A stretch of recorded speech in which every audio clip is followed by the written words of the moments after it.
So shall we start now? No, let's wait. Let some more people join in.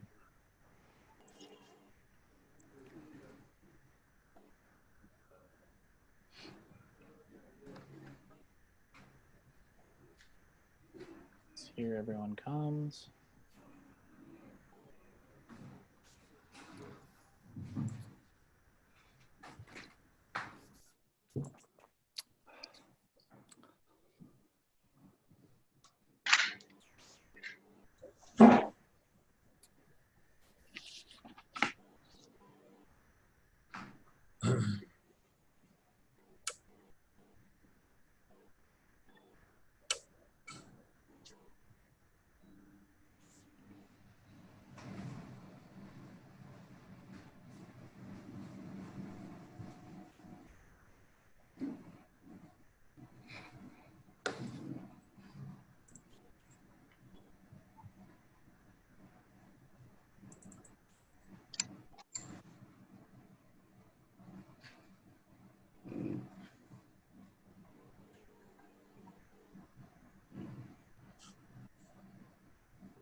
Should we start in another 5 minutes or so? Should we wait for some time? Okay, so can you give me a thumbs up when to start? Yeah. Fine. So, Rob, we wait for 5 minutes or so? Yeah, let's see. We're, what, 2 minutes past when we had the time begun. We're getting up to around 60 participants. Nick will let in everyone as they come. It will automatically, since we've already already they're coming in automatically? Okay. Yep. And I see some folks on the chat. Welcoming everyone. So thank everyone for being here this evening. We're just letting a few more people show up that we're expecting, and we'll get started in a few minutes. Yeah. If you'd like to just introduce yourself in the chat and maybe a few words about your interest, just to get the conversation started, would be nice. Yeah, I see Dr. Sabna Bansal, a professor at University of Delhi, is joining us, so welcome.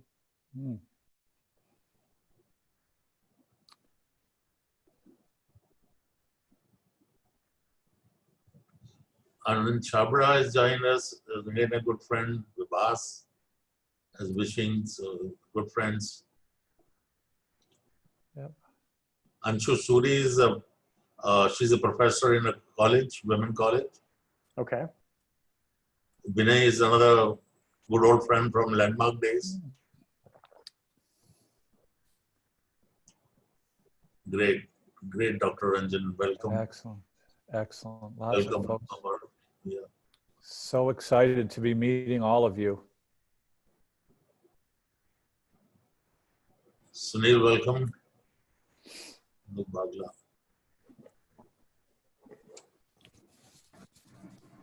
Anup Bagla from Hyderabad. Yeah.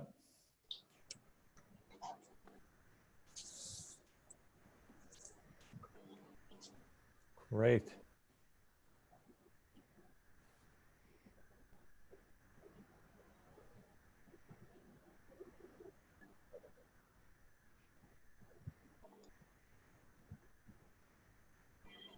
Yes. Kind of entrepreneur can tell you up being a civil engineer, management graduate, 56 years, like to be an entrepreneur that would help society at large. Wow. That's fantastic, GS. Thank you for. I think you're going to find this this session very helpful. Lots of interest in entrepreneurship in India. This is fabulous. You know, GS, this is, responding to your comment, but for everyone's benefit, one of the points that I tried to make today is that the entrepreneurial spirit is the human spirit. And it's not just in some of us, it's in all of us, right? That's going to be part of this presentation.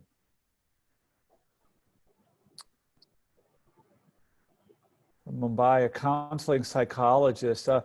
Much of our research, Hitakshi, much of our research is about the entrepreneurial mindset comes from the behavioral psychologies, cognitive psychology, social psychology.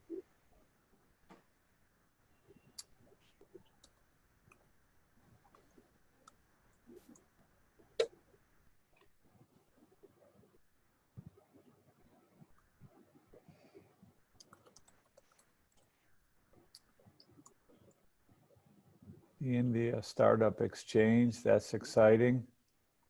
A banker from Mumbai, Amar, welcome. Entrepreneur in the health sector in Delhi, excellent, welcome. Dr. Ranjan. Alam Zeb Khatak from Pakistan, welcome, excellent.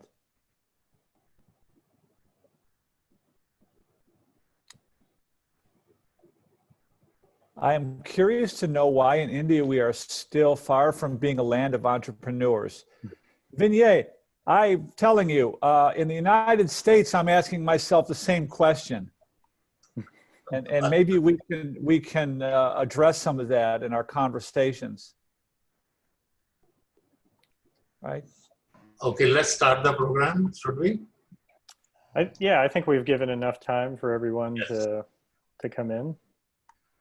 Okay, so shall I start? Yes, Anjali. Thank you. Thank you. Hello, everyone. Let me introduce myself. My name is Anjali Gupta. Friends, the topic of our day today is learn how to develop an entrepreneurial mindset. What is an entrepreneurial mindset? Is it a mindset that is required in today's VUCA world? Volatile, uncertain, complex, and ambiguous working environment? Once an entrepreneurial mindset is developed, does it contribute to your personal and professional life and help you face the challenges you might face?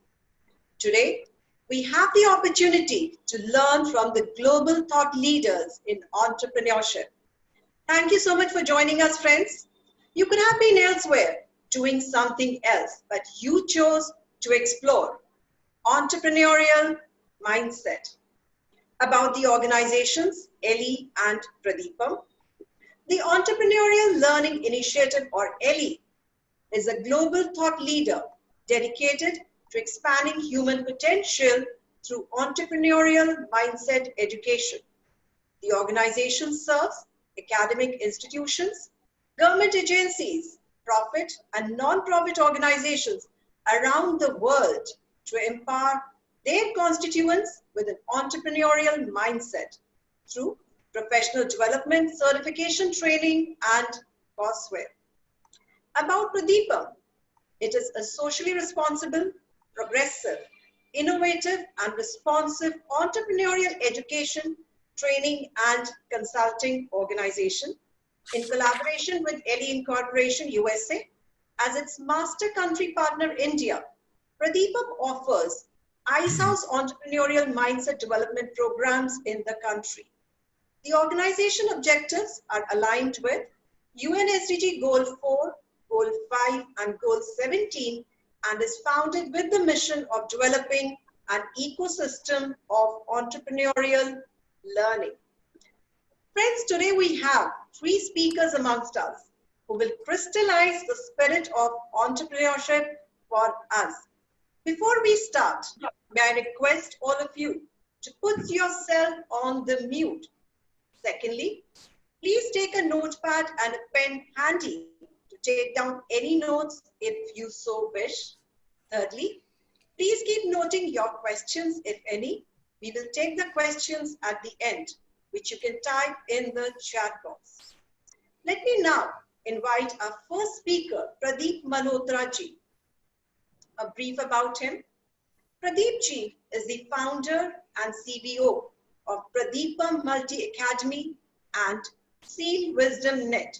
His life's purpose is to inspire, enable, empower people lead a purpose-driven life and be a leader of change and generate unprecedented future for themselves and others. He is a passionate social entrepreneur, an inspiring leader, and a committed life skills facilitator with over 40 years of demonstrated reputation in the learning and development space. He has made a huge contribution to the society by building individuals and organizations to produce breakthrough results. He has helped transform the lives of over 20,000 participants through his training and educational programs. He is a life member of NHRDN, TIE, IMA, DMA, and core team member of SPARK, Service Wing of Rajyog Educational and Research Center, Brahmakumaris. Over to you, Pradeep ji. Thank you so much, Anjali, I'm really grateful for a nice introduction and creating a context for this evening. I welcome all the guests for accepting our invitation and being here with us this evening. I also welcome Gary, Rob, and Nick from the USA. Good morning to you and welcome to India Online. Thank you, Pradeep. You know, we have been talking about entrepreneurial mindset, but before that, we got to know what is mindset. Friends, today's program, the webinar, there are 3 parts of it. I'll say a few words very, very briefly about what and why of the mindset and entrepreneurial mindset. Gary and Rob will take care of the how part of it. And then at the end, we'll close and invite questions from the audience. You know, the mindset, as the word says, mind plus set. The set of our beliefs, perceptions, our confidence, our fears, all put together, they give a shape of the attitude. I'll just show you a few things through my slides. Nick, may I request you to forward, allow the screen sharing, please? I've made you a co-host, so you should be able to now see the share screen button at the bottom. No, it's not happening from here. Yeah, now it is yes. Right. There we go. We can see your screen now, Pradeep. Yes, we can. So before I start, I'll just let you know that just by an example, a little story. The story is about 3 masons, but I'll share that in Hindi. So my apologies to our friends from US. Don't worry. It's fine. 3 मिस्त्री थे जो एक building के बाहर काम कर रहे थे. वो पत्थर तोड़ रहे थे. तो एक आदमी उधर से गुजर रहा था, तो वो रुका एक वर्कर के पास कि भाई साहब आप क्या कर रहे हैं. तो वो बड़े गुस्से में उससे बोला, you know, he was really, as he was fed up of life, he's fed up of his work, he's not liking it. So he was behaving in a very vague manner. He said, can't you see, आपको नजर नहीं आ रहा मैं क्या कर रहा हूँ, पत्थर तोड़ रहा हूँ. So he went to another one, the second one, and कि भाई साहब आप same question कि what are you doing? And he started looking at his watch and started getting up. He says, मेरा job 10 to 5 है, मेरा काम ये पत्थर तोड़ना है और अब मैं घर जा रहा हूँ. मेरे को तनख्वाह इतने की मिलती है, मैं उतना काम करूँ. Now the third person who was carving a stone, he asked him the same question. He didn't listen. He again asked the same question. He didn't listen. But then he touched him कि भाई साहब आप क्या कर रहे हैं? What are you doing? He says कि मैं ये एक मंदिर बन रहा है और मैं ये पत्थर तराश रहा हूँ और मैं इसको इतना सुंदर बनाना चाहता हूँ कि जो भी यहाँ पर माथा टेके वो ये कहे कि बनाने वाले ने क्या चीज बनाई है. Now friends, see the difference in the mindset of three different people. One was cribbing about, he was not happy, he had no goal in life, no purpose in life. There's a second one, his purpose was only for himself and his family. And the third person was concerned not only about him, about the society, and about the work that he was doing with great passion and love. So, to understand how it works, attitude, which is vritti, point of view, और दृष्टिकोण जिसको हम कहते हैं, emotions, भावनाएं, and ideology. All this put together, friends, create our environment, the ecosystem that we create, the universe that we create. And the universe that we create, the environment that we create, gives it back to us. But what is the foundation of all this?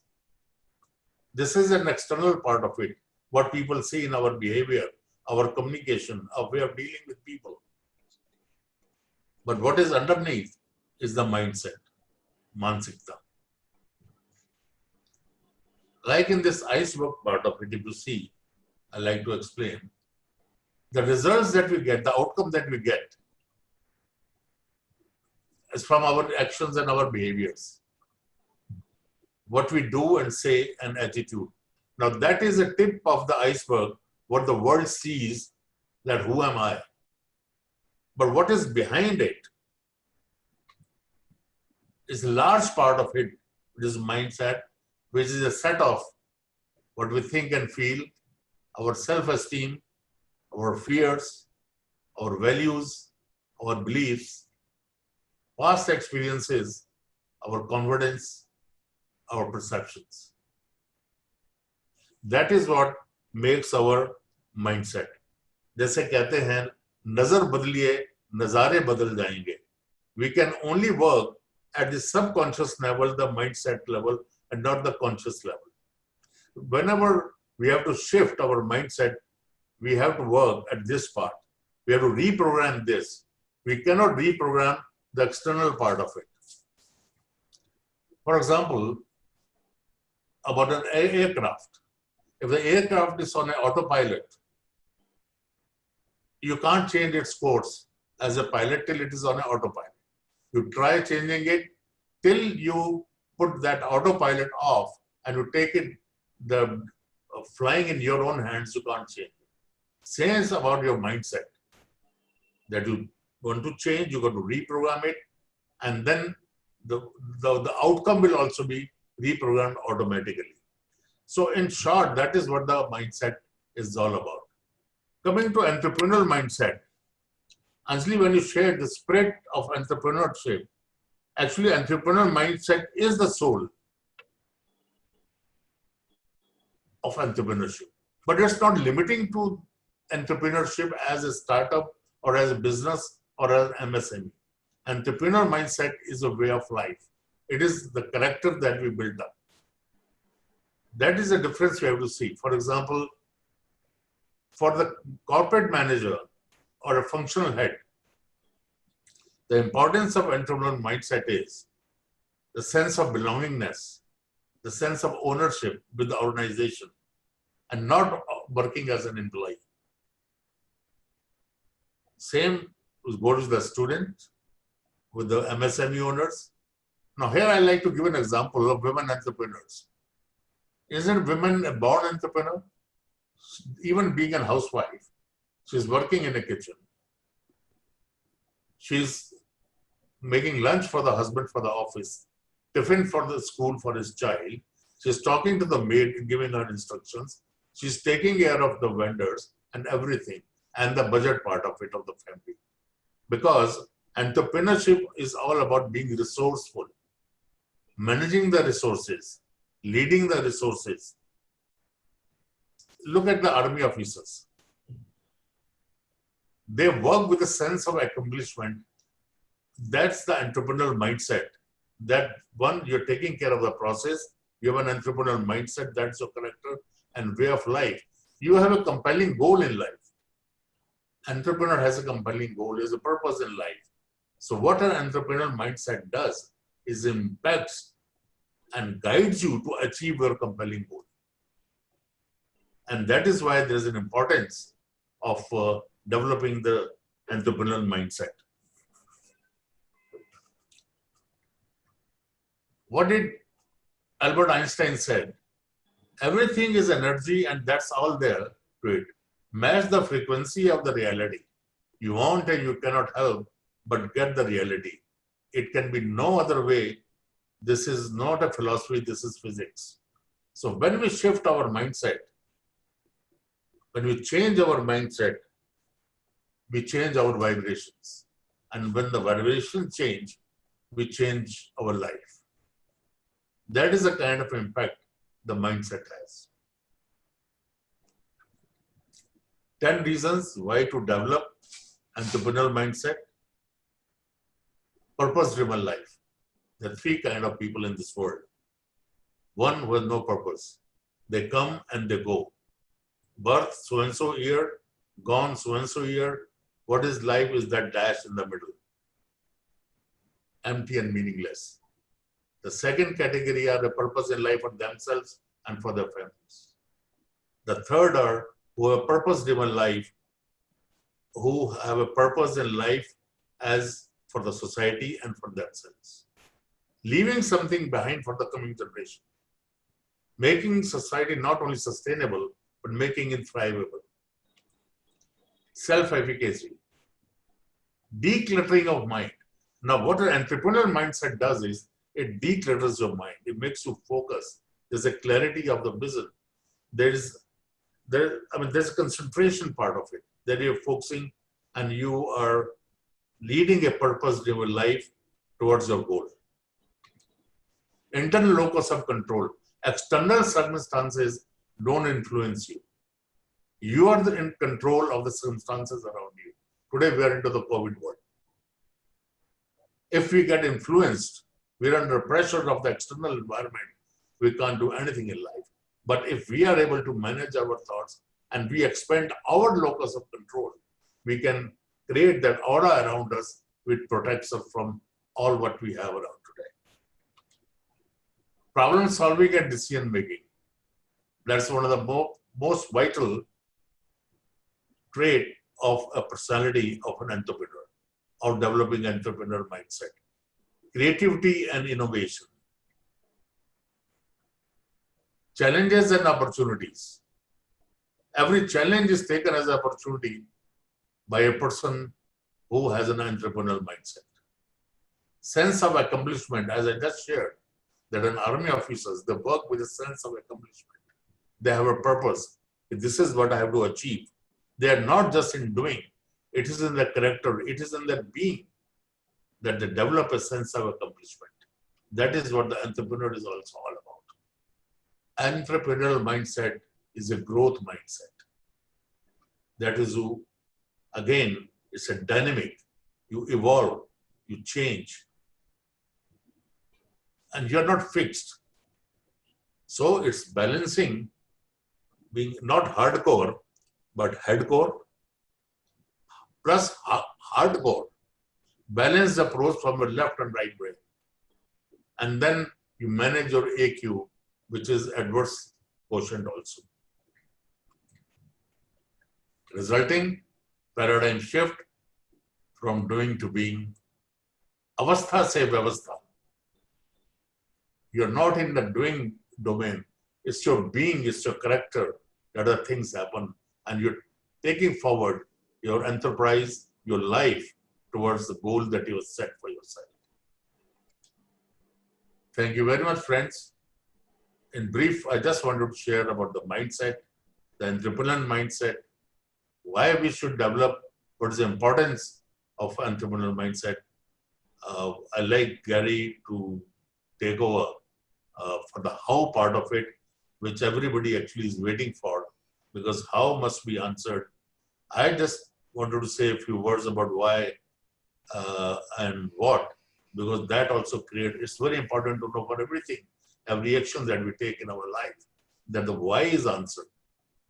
Why we are into that particular business or any stream that we follow in our education or whatever we do in our life. Thank you, friends. Excellent. Thank you, Pradeep. Welcome, everyone. I'm very excited to be here. Let's see if this is going to allow me to get my screen share going. Yeah, you can can. I just introduce yourself, Gary? Introduce you. Absolutely. Yes.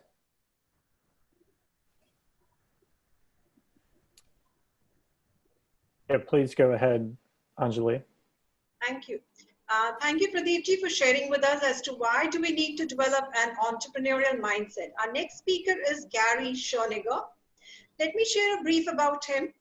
Gary is an internationally recognized thought leader in the field of entrepreneurial mindset education.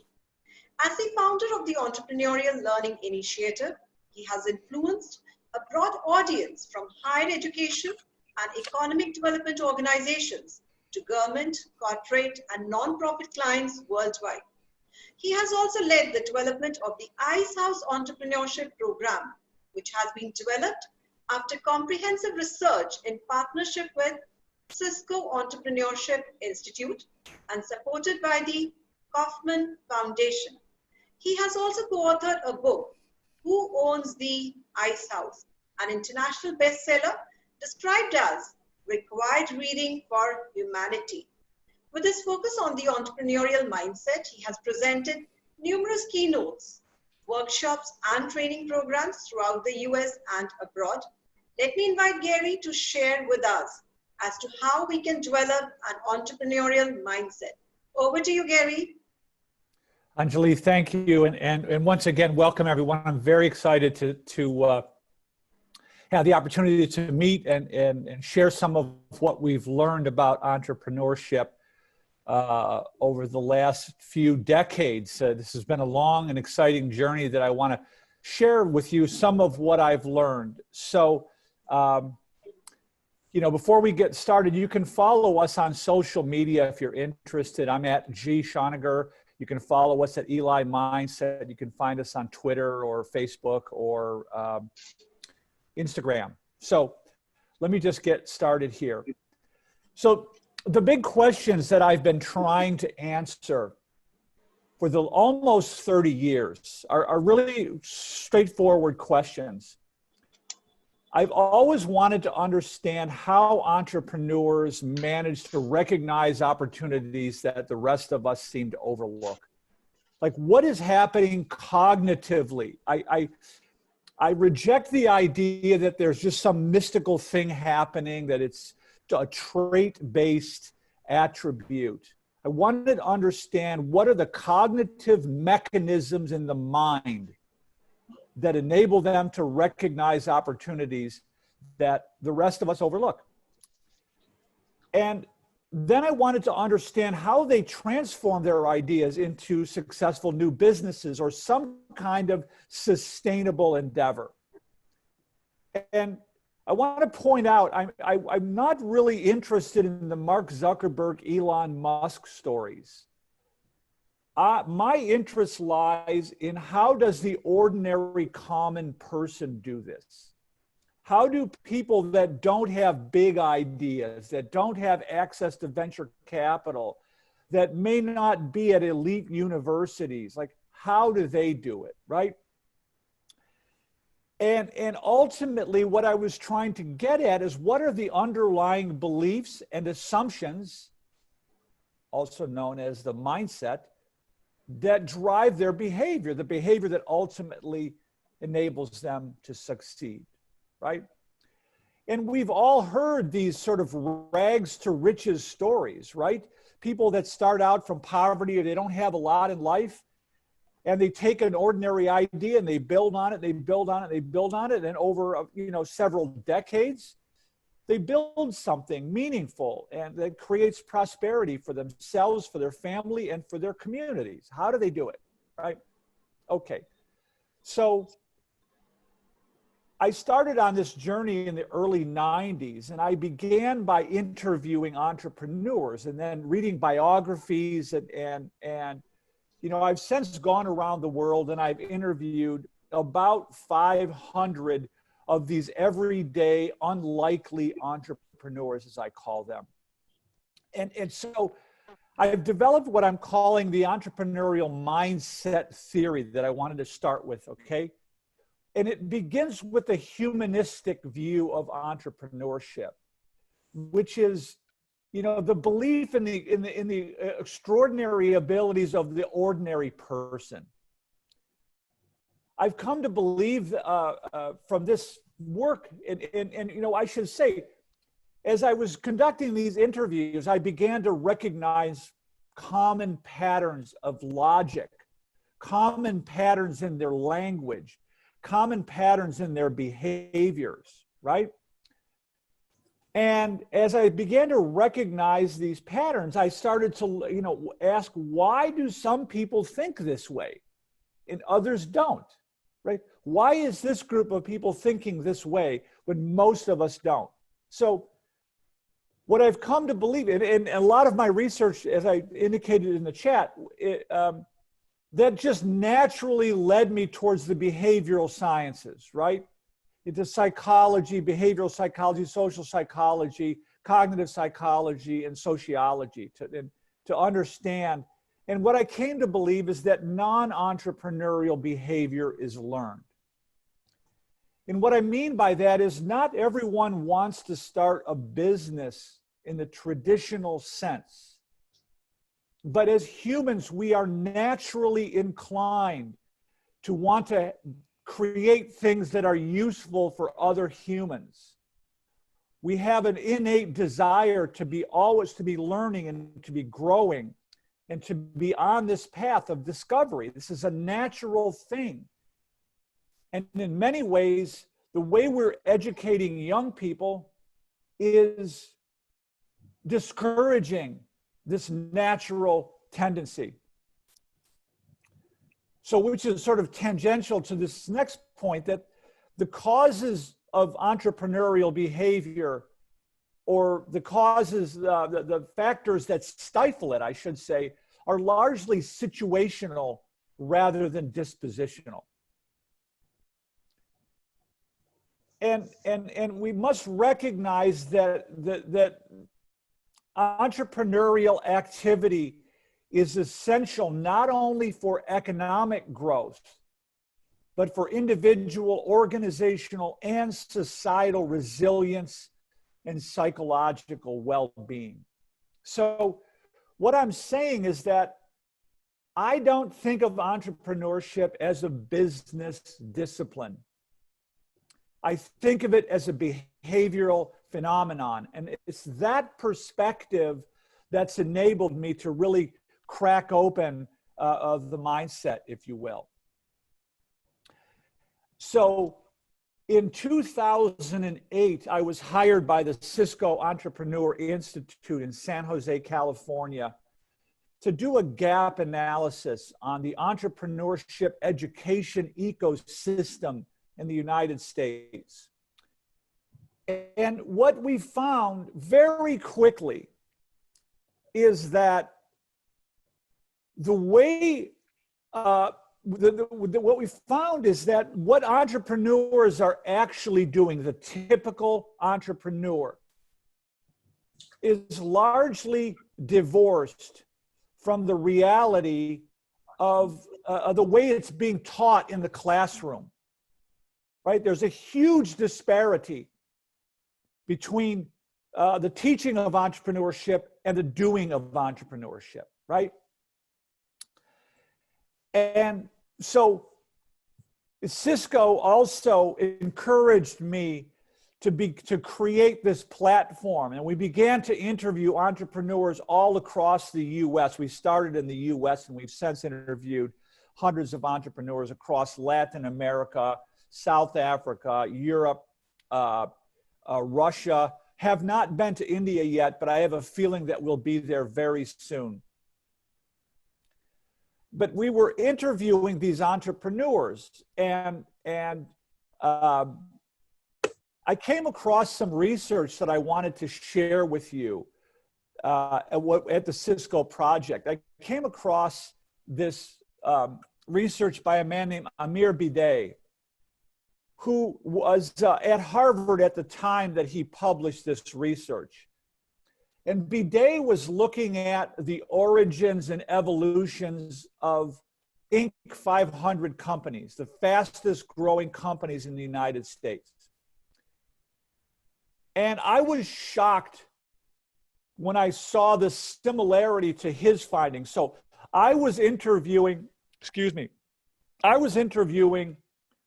these unlikely entrepreneurs, people that, started with little or nothing.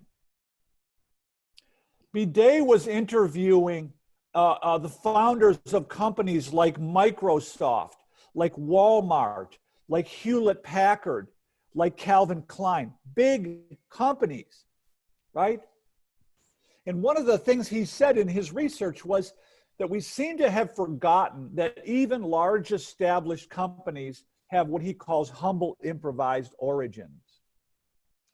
So this is what Bidet found in his analysis of Inc. 500 companies, which very closely match what we were finding. These companies aren't founded on any big idea. There's no intellectual property. There's no breakthrough. They're doing something everyone else has been doing. They're not spending much time writing formal business plans, right? And this is where the business professors get a little bit angry with us, right?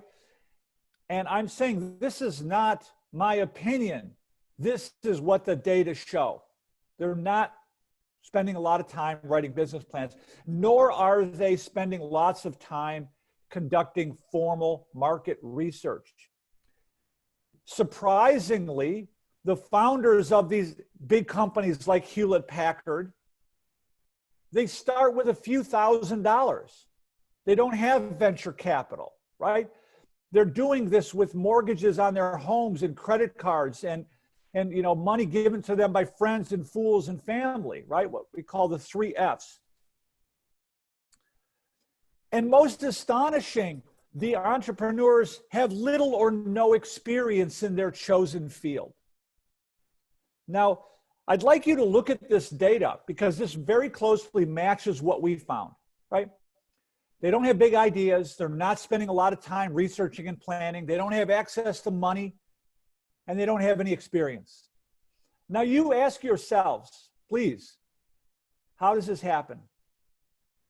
How does an inexperienced, unfunded entrepreneur without much planning and research manage to transform a simple idea into something sustainable? How does that happen? And what we found is that there was no curriculum anywhere in the world that could even remotely explain this, right? And that's why we created the Ice House Entrepreneurship Program. And so, we took the findings from the Cisco research and we went to the Kauffman Foundation and we laid this out. We said, look, there's no curriculum that explains how an ordinary person recognizes opportunities, evaluates them, and brings them to life. And perhaps more importantly, there was no one that was talking about entrepreneurship beyond just the business startup world, right?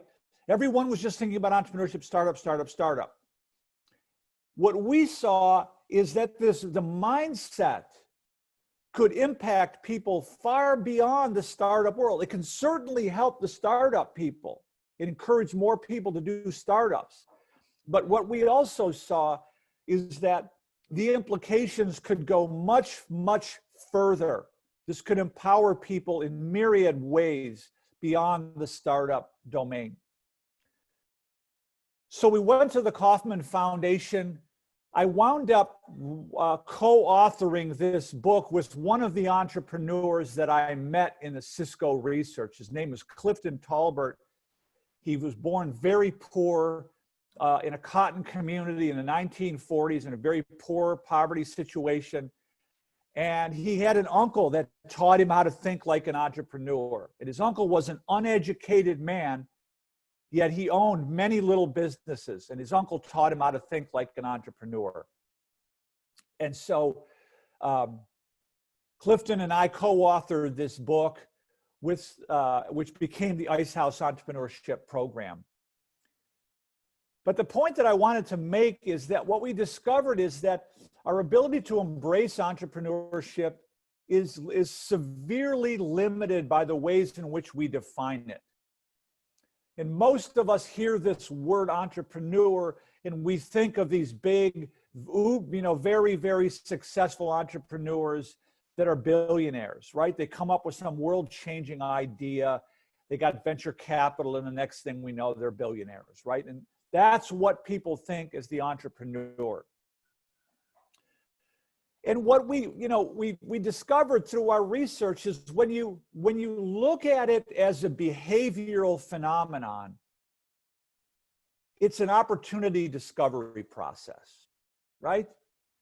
It's a human being searching for the intersection between their own interests and abilities and the needs of other humans.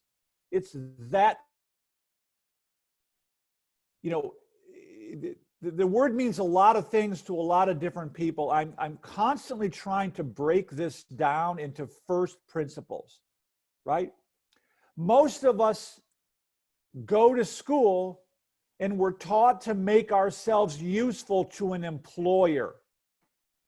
And we learn how to become useful in a very controlled environment called education, called formalized education, that tells us exactly what to do and what to learn and what the rules are.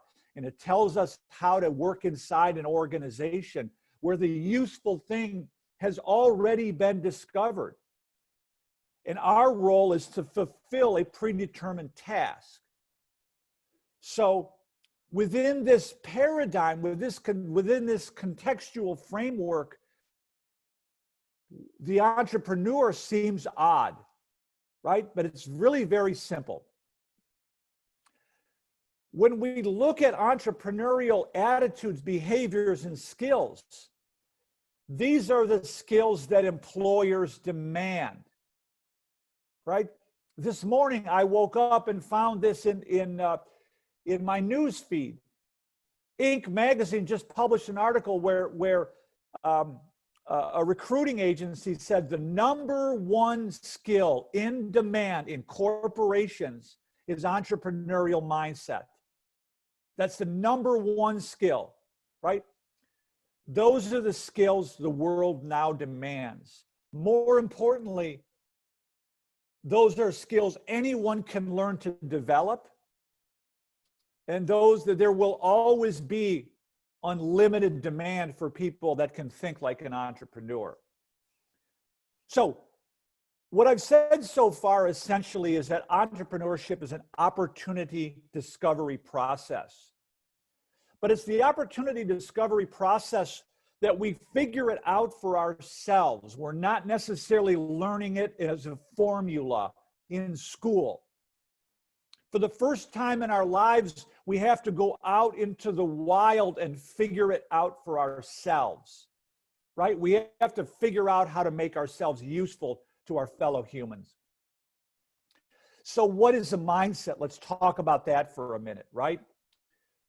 I have a lengthier definition, which I would be happy to send you if you're interested. And I've scoured the literature. There's not really a lot. This term is bantered about quite freely without any real clinical definition. But suffice it to say, for our purposes, our mindset is the underlying beliefs and the tacit assumptions that influence our behavior. And underlying is the key word here, because these are beliefs and assumptions that influence our behavior without our awareness. Now, I'm going to take Pradeep's model and I'm going to break it out a little bit, right? As Pradeep said, what you see on the surface are the visible artifacts in the observable behavior.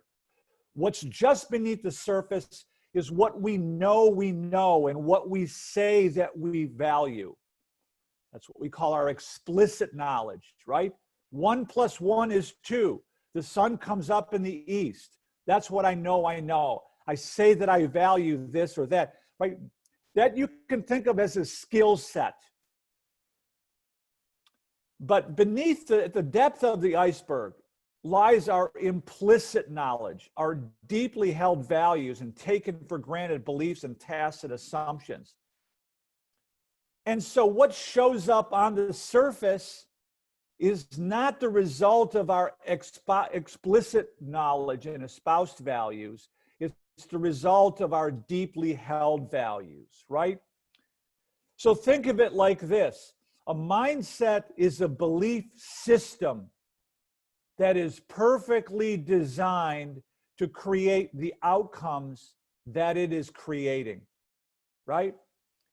If you don't like what shows up here, this is where we have to look, right? Our mindset, what shows up on the surface is the result of our belief. Another way to think about that is our day-to-day behavior betrays our true beliefs. How are you spending your discretionary time and money and thought? That tells me everything I need to know about your mindset. Are you pursuing a new car or material things or entertainment, or are you spending your time and your thought trying to improve the world, trying to improve your own circumstances? So one of the questions, in the chat before I got rolling here was, why are we in India so far behind in entrepreneurship, right? There's this culture relationship that I want to talk about, because culture shapes our mindset. But mindset also can shape the culture. And so there's this what do I want to say? This relationship is bi-directional. You cannot point to one or the other, right? Somebody with low reflexivity is someone that's very passive and allows the culture to shape all of their beliefs. And someone with higher reflexivity is a person that actually changes the culture and shapes their own beliefs and ultimately influences the culture. That's why we're so excited to be working with Pradeep, because that's what our mindset education is really all about. So I'm going to get into the Ice House program and how it works here very quickly. But the basic idea that we find at the base of the iceberg in the entrepreneur, this underlying belief or tacit assumption that they don't even really know they have, they're not even aware of it, is this belief that it's my responsibility to figure out how to make myself useful to other humans. And that the more useful I become, the better off I'm going to be, right? That seems to be the core assumption from which all other entrepreneurial attitudes, behaviors, and skills arise. So I want to tell you very briefly how the Ice House Entrepreneurship Program works, right? Very straightforward. We deconstruct the mindset and the methods using 8 core concepts distilled from hundreds of interviews with everyday entrepreneurs. And I was going to share these very, very briefly with you, right? We'll reinforce with the firsthand experience of other entrepreneurs. We know from the psychological literature, and this goes back to the culture question, that in order to get people to adopt new behavior, they need relatable social models. I need to see other people behaving in this way. So that's part of our secret sauce, if you will, in the Ice House program. We bake in discussion groups designed to help synthesize these core concepts. We immerse the students in real-world entrepreneurial experiences using the Ice House opportunity discovery process. And then we invite the learner to take some time to reflect and to identify. The reflections enable us to dig into our own mindsets and recognize that we may have self-limiting beliefs, right? That once made sense, but maybe now they're not making sense any longer, right? So I want to very quickly share the 8 core concepts that we distilled from these entrepreneurs. When we were doing the interviews, we were looking for concepts that were resource independent, that were IQ independent, that were situation independent. Didn't require you to be brilliant, didn't require you to have money, didn't require you to drop out of school or quit your job. These are attitudes and skills that anyone can apply. And it begins with the power to choose, right? This is about, think about the life you want to create for yourself without thinking about how you're going to do it. We notice that entrepreneurs look at problems as opportunities. They recognize that by solving problems for other people, they empower themselves. They have a bias towards action. They learn by doing. They experiment, they're active experiment, and they constantly learn. They're always learning. But the message for educators to take note, the entrepreneur is a very highly engaged learner, but they're not necessarily learning in formal learning structures. They're adopting informal and non-formal learning as well. So we saw this as sort of the engine of the entrepreneurial mindset. We look for problems. We don't run from them. We look for them and we try to solve them. We try things. We test our ideas and we always learn. That's constantly happening. As a result, we become very resourceful. We learn how to create wealth. We learn how to invest rather than spend. We learn how to become reliable. We learn how to create our own intentional support communities. And we learn how to persist in the face of adversity. So these are the 8 core concepts of the building blocks, right? Then the learner, there's video segments throughout the course with very short video clips. So the learner is having the core concepts reinforced from the firsthand experience of other similar entrepreneurs. I already talked about the discussions. Then we immerse the learner in this opportunity discovery process so they can actually get out of the building, out of the classroom, into the real world to practice this and then do the reflections. So that's a very, very quick overview of the Ice House program. Pradeep has much more information available if you want to understand it at a deeper level.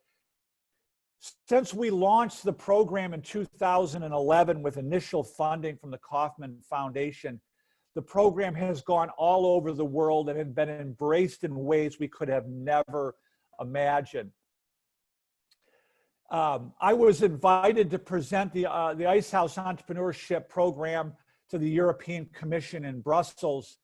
Tom Rue, who was then the Vice President of Kauffman Foundation, was invited to present it to the United Nations General Assembly in New York, as well as to the Vatican, to the Papal Council of Peace and Justice at the Vatican. So that's just a quick overview of the way the program has been embraced around the world. We've trained 2,500 facilitators of the program, Tens of thousands of students have been enrolled, and we are now beyond excited to be partnering with Pradeepm Multi-Academy to help share these ideas and expand these ideas in India. So that's a quick overview. I'm going to turn it back to you, Anjali. Right. Thank you so much, Gary. And I'll stop the screen. I'll cede the screen to my distinguished panelists. Thank you, Gary. Yeah, thank you, Gary, for sharing the insight as to how we can develop an entrepreneurial mindset. Friends, our next speaker today is Rob Herndon. Let me share a brief about him. As president of LE, Entrepreneurial Learning Initiative, Rob is responsible for strategic planning, client engagement, new product development, thought leadership, and training. He is a veteran with significant experience in leadership positions as an Air Force officer and in education at the university, community college, and high school. He brings a diversity of perspective to LE's audience. He recognizes the importance of education in lifting all the members of the society and finds power in the entrepreneurial mindset to change people's lives for the better. Prior to joining LE, he served as the Associate Dean of Business and Technology at Pikes Peak Community College, where he participated in the implementation of the Ice House Entrepreneurship Program as a student. He also worked with faculty to build out entrepreneurship programming in the business division. Let us hear more from him about this particular program. Over to you, Rob. Thank you, Anjali, and thank you, Gary and Pradeep, for your work laying out the ideas behind the Ice House program. I'm going to take just about 5 minutes and take over the screen and show you an example of our Ice House Entrepreneurship program. Gary gave you the overview of the 8 life lessons that we have based the program upon.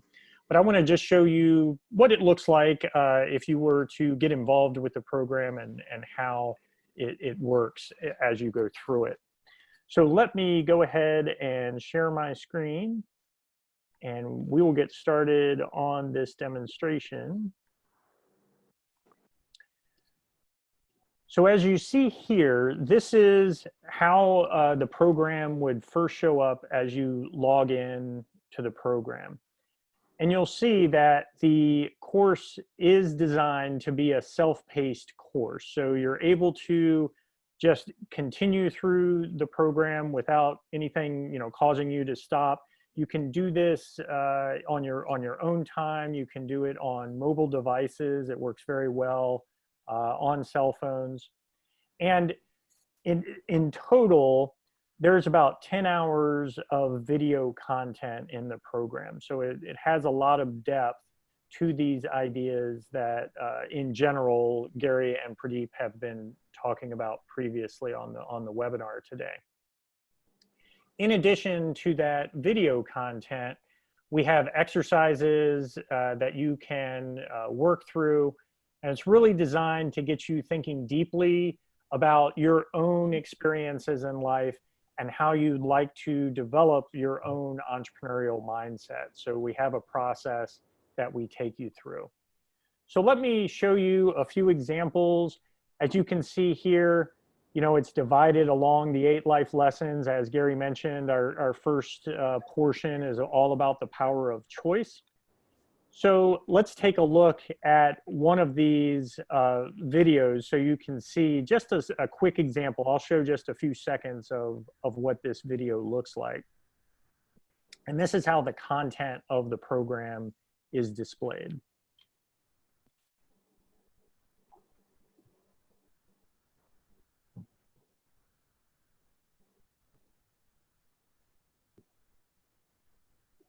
Rob, are we supposed to be hearing something here?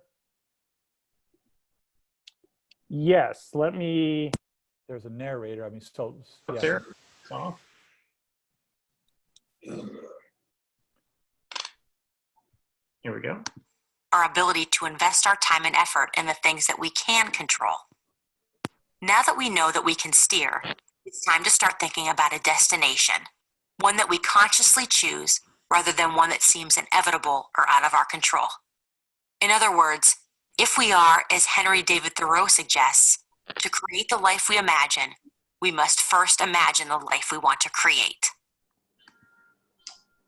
So this example of the program shows how the chalkboard presentation works through the primary content within the program. Now, let me show you a quick example. Gary mentioned the socially relatable models, the entrepreneurs that were interviewed as part of his work with Cisco and through the Kauffman Foundation and development of the program.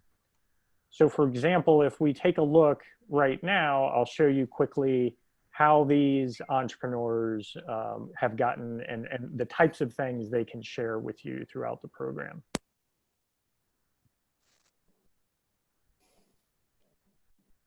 The Ice House Entrepreneurship Program enables you to learn from the firsthand experience of successful, real-world entrepreneurs who will describe, often in their own words, exactly what they did and how they did it. They will provide candid insight into their decision-making process, the opportunities they encountered, the steps they took, the challenges they faced, the mistakes they made, and the powerful lessons they learned along the way. And, like Uncle Cleve, the entrepreneurs you will meet had no particular advantage over others. They were not born into privileged families with unique abilities. In fact, most started with little or nothing. They all faced challenges and overcame obstacles to succeed as entrepreneurs. In fact, some even saw adversity as an advantage that helped them to succeed. Their stories are all remarkable. The lessons they provide can be life-changing. You'll learn from entrepreneurs like Ryan Blair, who will describe how he was able to overcome a life of poverty and gang activity to become a very successful serial entrepreneur. So I move into this house in this new neighborhood in poverty. And me and my mom, the day we move in, we take one load of our most prized possessions into the house. We go back because my dad could show up at any time, and if he knew we were taking our stuff and leaving, he was dangerous at the time. He threatened to kill us, and he'd beaten my mom terribly, and he'd beaten me, beaten everybody. I mean, and he was capable of killing you at the stage of his psyche at the time, and his anger and everything else. So we took our most prized possession, thinking that we might not go back for the second load. So that just gives you a quick example of how the Ice House entrepreneurs relate their stories. They're very detailed about how they have worked through the difficulties that they've seen in their life and how they've used that. One of the questions I was answering during Gary's presentation was about that idea of, folks that have come from tough situations and how they've used that as fuel to drive their development of their businesses through entrepreneurship. So that just gives you a quick look at how the program is laid out. Two other quick things I wanted to show you are, if we look at the overall curriculum, you're going to see that as you move through the program, there are these things called points to ponder or action items. And I have a few examples. The points to ponder are really meant to be as a methodology where you can journal and write down your own thoughts about the concepts that you're hearing so that you can reflect and learn from these concepts. The action items are projects and exercises that we have you do so that you can build the experience and start to develop your own more entrepreneurial mindset. And then finally, if we look back at the overall course, you'll see there's always an opportunity to leave comments. So as you get into discussions, other people who are also going through the program, you'll be able to see their comments and interact with them in that way. So we feel like this program is a great methodology to help get these ideas over to India and through Pradeepm and Pradeep's work. we're very excited to have this program become part of the capabilities there for the people of India. So with that, that ends my overview, and I'll hand it back over to Anjali. Thank you, Rob, for your share. Thank you, Rob. Just a minute, I'll just stop. So I would now request Pradeep ji to address the audience with his closing remarks, and then we will take the question and answer session, friends. You can type your questions, if any, in the chat box, please. Over to you, Pradeep ji. Thank you, Anjali, and thank you very much, Gary, and thank you, Rob, for actually clarifying everything about how the entrepreneurial mindset works in our life, and also about the course, that how our Ice House entrepreneurship program is organized and is being conducted. Friends, I'd just like to share, I always been in my life, it has been my endeavor to work on something new, something different, not only for myself, but also for my students, the participants of our workshops and various courses. And it has been my endeavor to source something new, something different. For about, I've been quite some time, I've been thinking about something different. And I was quite fascinated about this working about the mindset. Having been with the Raj Yoga Spiritual Application and Research Center of the Brahma Kumaris, being involved in our meditation and spiritual programs, my mindset was totally transformed. And it so happened that during that period, जैसे वो कहा जाता है कि आपका life में कोई purpose है तो कायनात इकट्ठी हो जाती है, and the things started happening. I have met a friend of mine, Ajay Sasdeva, which he authored a book, Is Your Mind Really Yours? And I was really fascinated by the title. I read that book, and first 3 chapters of the book actually were they were like eye-opener for me, knowing myself, my relationship with others, and my relationship with my circumstances. I was in the US, I was searching out something different, and I came across this program of ELI. I went through it once, twice, thrice through their website, got in touch with Nick and then Rob, and to work out something that we can bring this program to India. But I wanted to be sure 100%. Till I experience, how can I offer that program or recommend that program?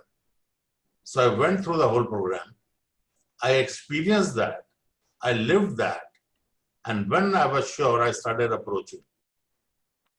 It took us quite some time to put it together, to bring it to India for the benefit of the audience over here, entrepreneurs, non-entrepreneurs, corporate managers, and students, women entrepreneurs, veterans who would like to be in the corporate world on the second innings of their life. These were what I had in my mind. You can say that this is our launch webinar.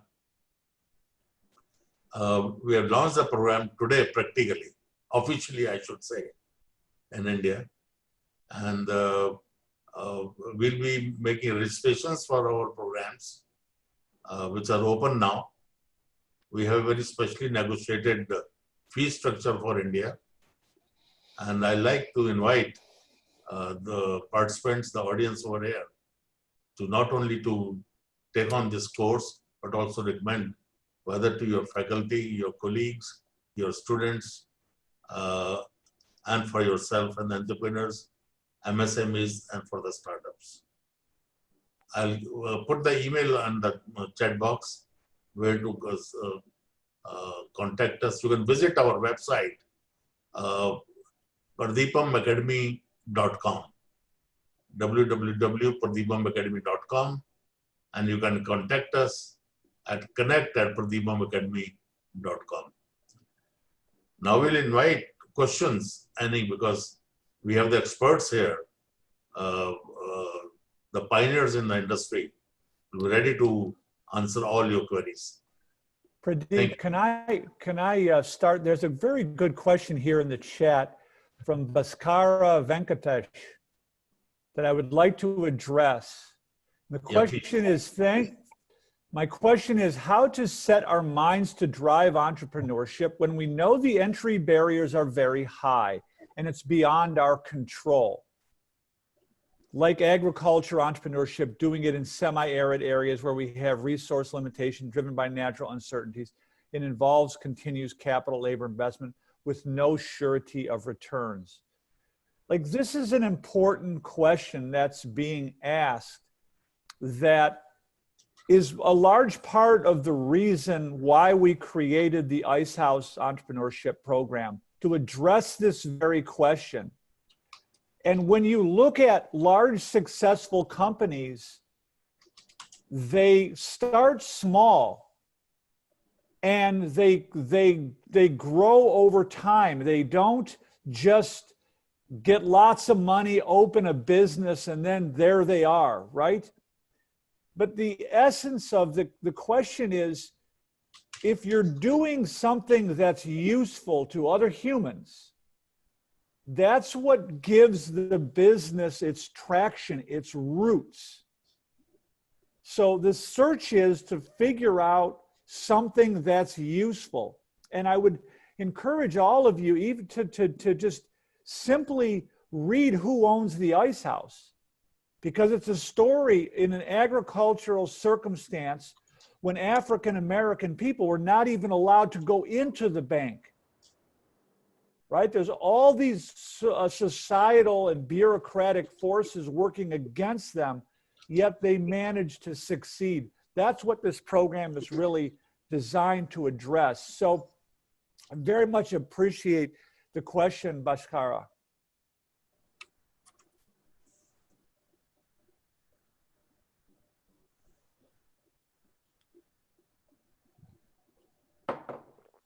Any more questions, please? Yeah. Just type them in the chat box.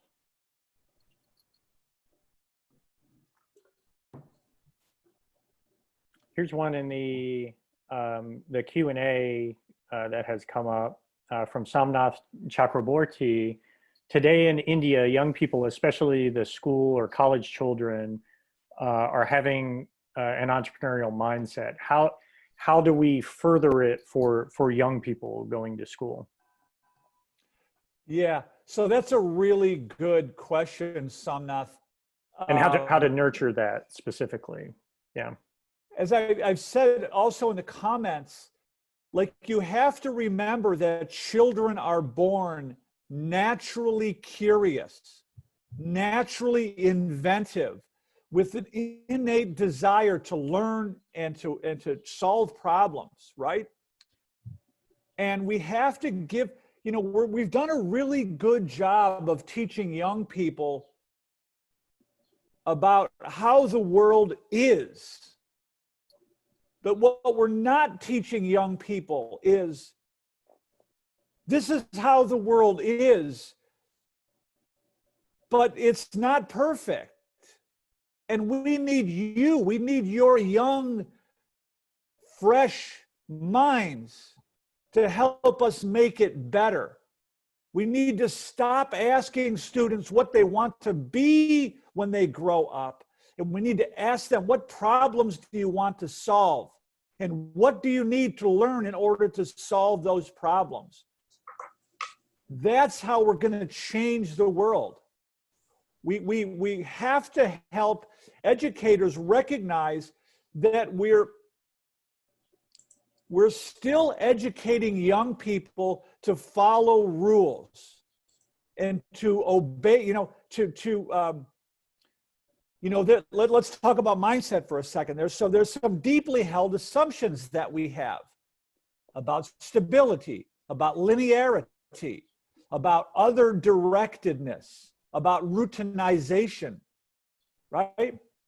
We're really good at teaching people how to function in broad daylight when the path is clear and the rules are well defined.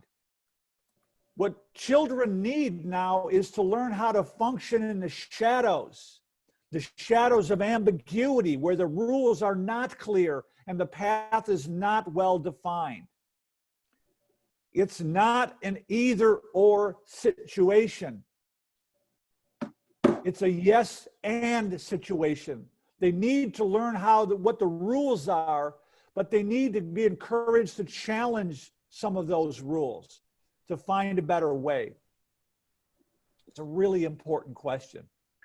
And to sort of follow on to that, Gary, I think you've addressed it some, but can hit home the idea. Vinay Panja has a question. Do you mean to say that schooling and culture are impediments for entrepreneurship skills? I absolutely do. And I hope I don't offend anyone, but that's a big part of the awareness that you know, thus far our systems of education and our organizational structures have created innovators and entrepreneurs by accident rather than by design, right? And you know, we don't realize that we're so steeped in what I would call an employee paradigm, right?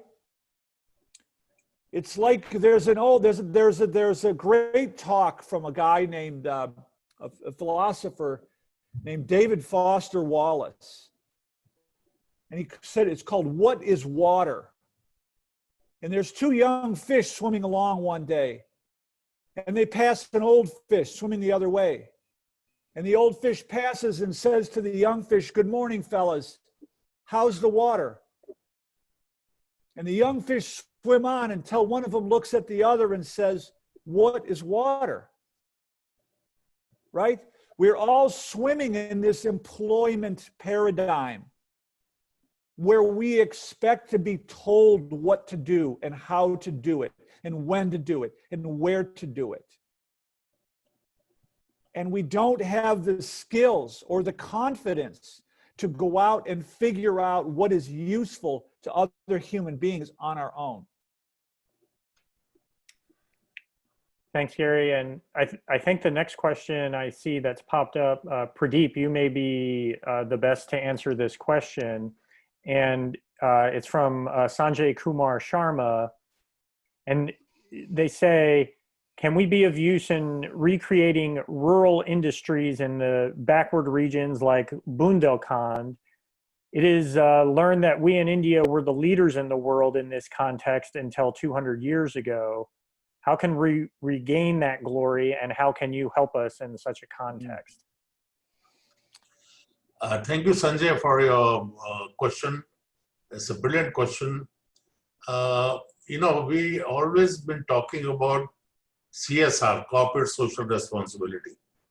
But the answer to this is PSR, taking on as a personal social responsibility that we as individuals, as a citizen of India, whether we are in urban or rural area, have to take on a particular cause.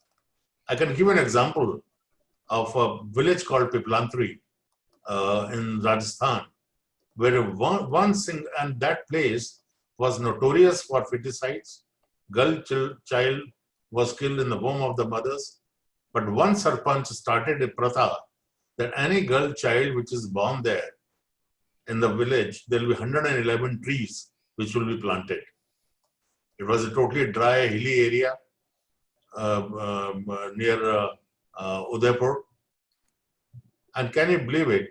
There are about 3 lakh trees now, total green area. Water level has come up.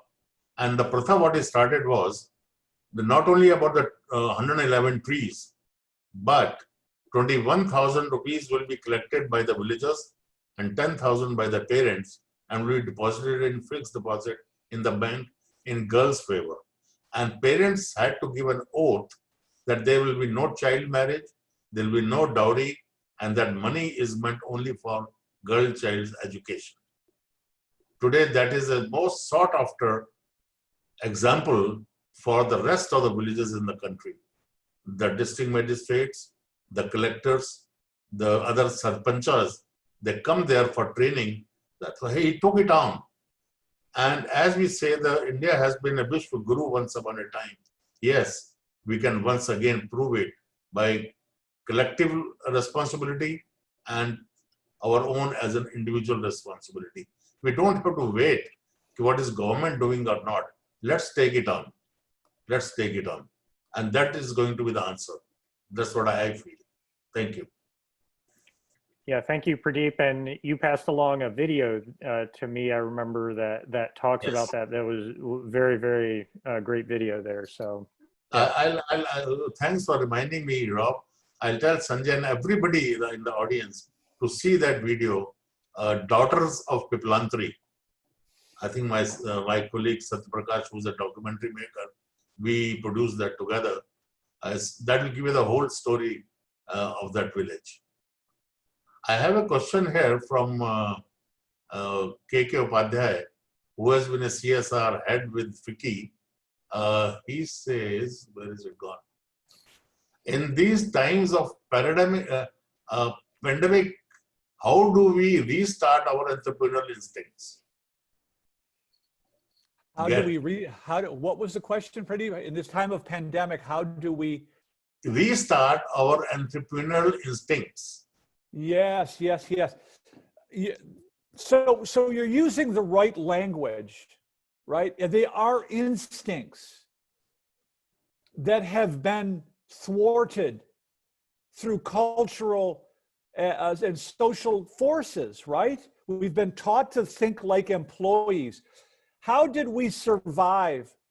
For 99% of the time humans lived on this earth, we survived by hunting and gathering.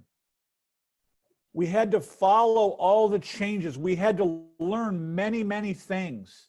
We had no assumption of stability.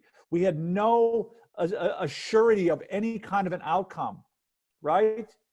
We had to learn to adapt and to pay attention to the shift in the weather and the winds and so forth. And I philosophically, Pradeep, the way to answer that question is to say, we have to pay attention to what other people need. Like, I have seen the solution, and the solution is us. And so often we come to believe that fate or luck or powerful others control our lives, right? And so another way to answer your question, Pradeep, is, I think of entrepreneurs like positive deviants. They're deviating from societal and cultural norms, but not in a bad way, in a positive way. They're trying to make something better, right? I promise you, if I were to come to your community, I could find entrepreneurs. They're there. Find them and learn from them. To have lunch with them, have tea with them. There are entrepreneurs, there are everyday unlikely entrepreneurs in every community. And from a societal perspective, we've ignored them. And they have so much to teach us. So someone else asked in the Ice House program, are there entrepreneurs from India in the program? Unfortunately, as the program is currently in its current state, there are not. But the course is also designed to encourage the students to find entrepreneurs in their community. They can read the book about the Ice House. They can see modern examples of other everyday entrepreneurs, but they're also encouraged to go out in the community and find the local entrepreneurs because they are there. And start to get to know these folks and learn from them and observe them, and you'll see the very same 8 core concepts emerge right in front of you. Hey, Gary, I wanted to bring up an idea that Bhaskara Venkatesh has brought, and this is a question we always get here in the United States as well. And it's essentially this idea of, this all sounds good, but these are real barriers that people are facing, and the sort of high level of societal barriers that people have to face, especially in extreme poverty situations. How do you address this idea of the societal forces compared to the entrepreneurial mindset? Yeah, it's a good question, and you know, it's a big question, and I'm going to address it like this. You know, there are certainly structural barriers. They're in the United States, they're in India, they're everywhere. They're different in different communities, in different parts of the world. There are barriers. And if you read our book, Who Owns the Ice House? It's about an African American in the southern part of the United States in the 1950s who has no rights whatsoever, no civil rights, who manages to own 5 businesses and take his money to the bank every week. So I'm not denying that these structural barriers exist. But these structural barriers also rely upon people being helpless, right? So there's 2 parts of the puzzle here. There's the person and there's the situation, right? An ice house is designed to help the individual, prepare the individual mentally to go out into the world and to face these barriers, to dismantle these barriers, to overcome these barriers, right? Because I promise you, there are people in your community that are doing it. And so, but the broader question is, and I don't know the answer to the broader question, but we have to be realistic that there are barriers. And we need people who are working to dismantle those barriers. But when we're doing the work of trying to empower the individual, telling the individual, you know, if I'm a psychologist and I'm working with a patient who's trying to improve themselves or quit smoking or something, to tell that person how difficult it is to quit smoking, how the odds are against them, how insidious and addictive nicotine is not helpful to that person, right? So I'm not denying the barriers, but what I'm saying is find examples of people who have overcome these barriers and learn from them. That's what the Ice House methodology is all about. Excellent, thank you. Let me look if there's any other questions. Let's see.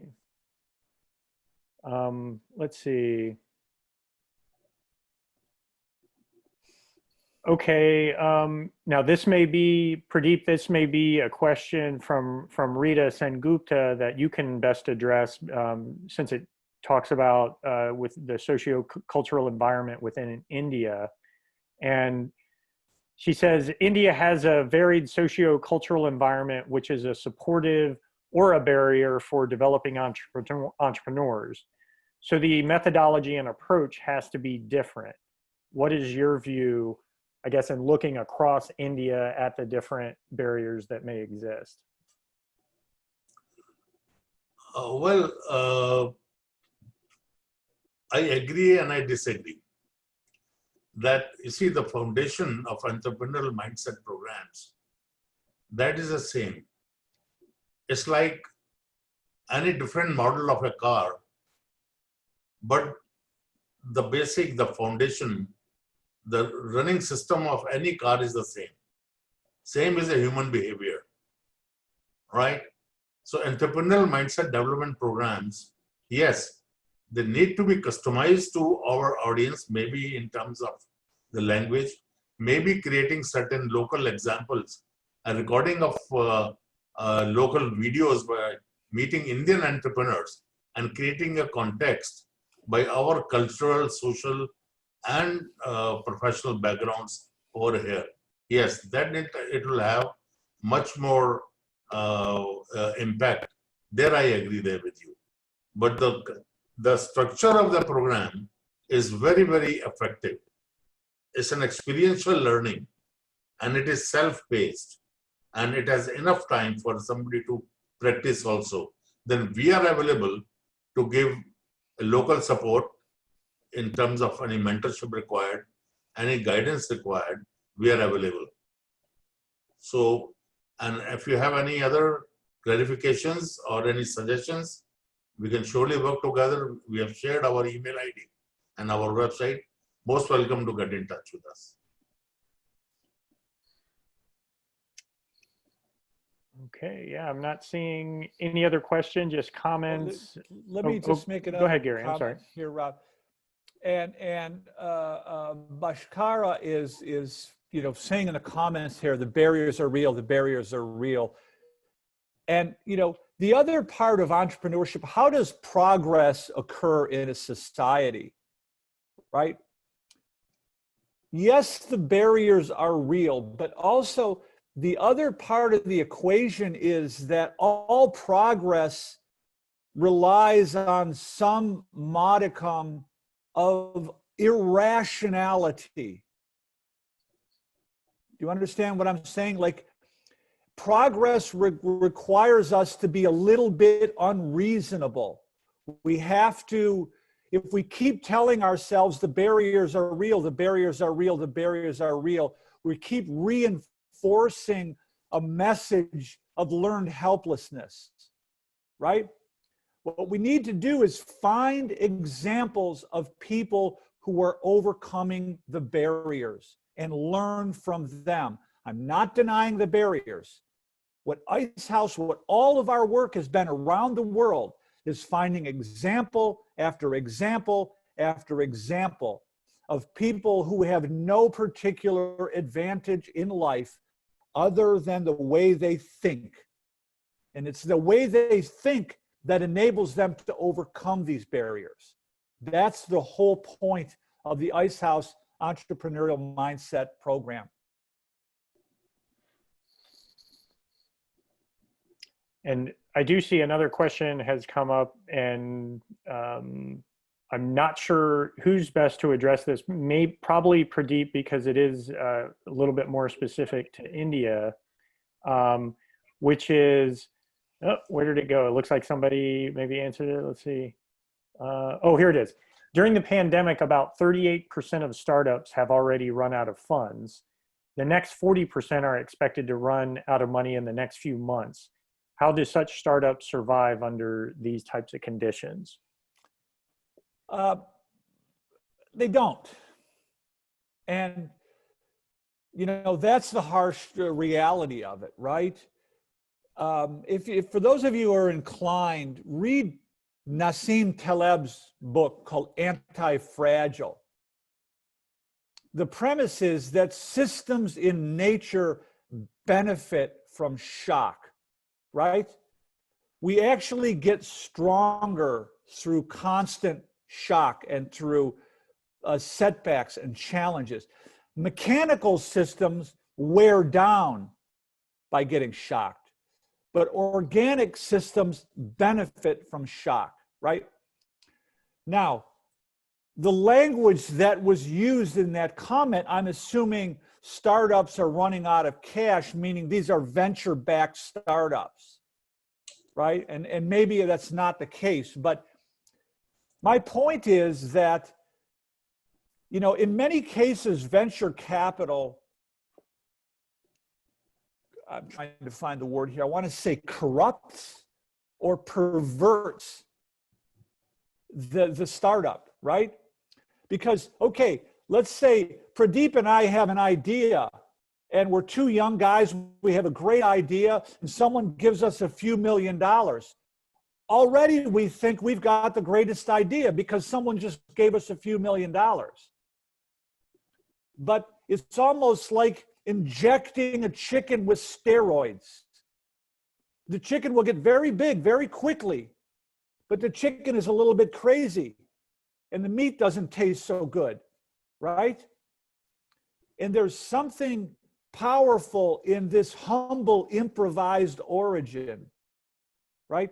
A company that grows overnight with venture capital has a different culture than a company that had to fight for its life for years in order to survive. And that's part of, the entrepreneurial mindset and the entrepreneurial culture. But the long story short is, the world is always going to change. The challenge is our expectations of linearity and stability are where the problems lie. Right? I heard Nassim Taleb say this in a talk. He said, the market is smarter than your boss. And what he meant was, we're so used to paying attention to the rules, we stop paying attention to what people need. Yes, the pandemic is disrupting your business. The world has changed. You're either going to figure out how to adapt or you're going to perish. I mean, that's the reality of it. Let's see. I see another question from MD.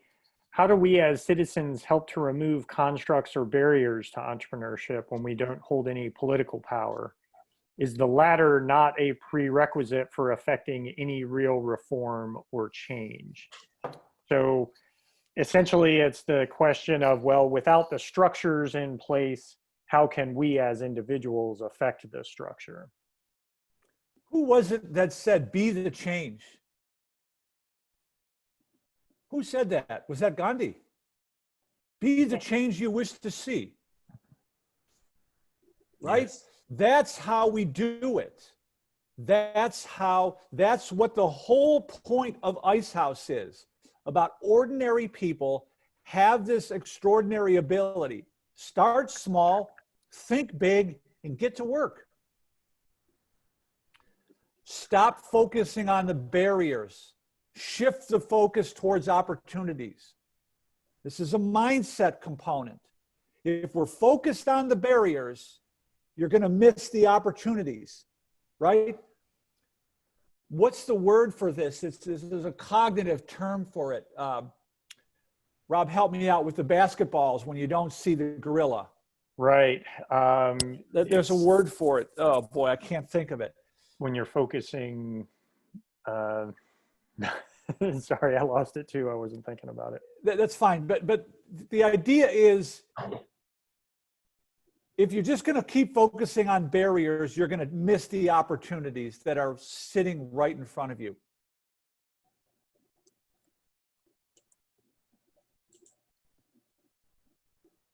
That's the whole point of the Ice House program and the philosophy. Thank you.